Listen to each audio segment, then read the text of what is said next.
Hello Comic-Conners, my name is Tony Kim, aka Crazy for Comic-Con. The first time I went to Comic-Con 10 years ago, I was lost and confused and missed out on a ton. But in 2010, I started my site called Crazy for Comic-Con to help others have the best experiences possible. And this year, I'm teaming up with Shout Factory to bring you this series of San Diego Comic-Con prep videos. Each week leading up to Comic-Con, you can check out the 2015 SDCC Survival Guide for tips and first-time attendee stories. And then from July 8th through the 12th, you can use those tips and tricks of the trade to have an amazing experience in San Diego.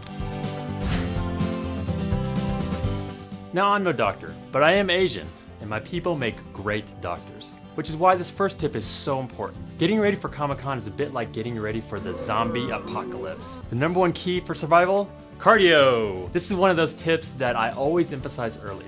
If you are new to San Diego Comic-Con, you cannot underestimate the stress and strain of how much standing, walking, shuffling, running you end up doing during the 4 days downtown. Con tired is a whole new level of exhaustion.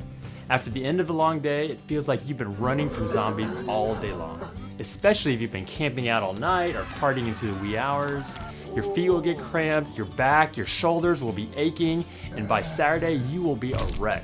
That's why the most important thing you can do right now for Comic-Con is putting yourself on a walking or running regime. Being just 2 months out from the show, by walking just like 10 or 15 minutes a day, you'll not only see huge benefits for your health, but you also find yourself in much better shape for tackling the con in July. You might be asking yourself, really, how bad can this be?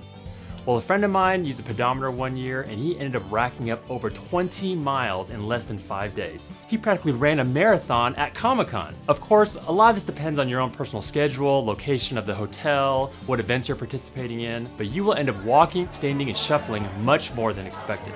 I know my con experience has greatly benefited from walking or running a few times a week. Plus, it'll help me live longer, lower my blood pressure, all that other health stuff. So I know this tip has very little to do with the con directly itself, but it has everything to do with your experience there. Besides, when the zombie apocalypse inevitably occurs, you will be in much better shape than your average nerd. Now let's take a look at one of your first-time Comic-Con stories. This one comes from Karma, whose first time to San Diego Comic-Con was in 2011. Not being able to score badges during the open registration in the fall of 2010, I decided to apply as a volunteer. So my first Comic-Con, I was a volunteer for all 4 days, including the Holy Grail of Days, preview night. One of my favorite assignments was passing out these cool WB bags. Behind the scene prep showed me how much hard work is put into producing such a huge fanfare. This year is my 4th Comic-Con and first time attending as a creative pro.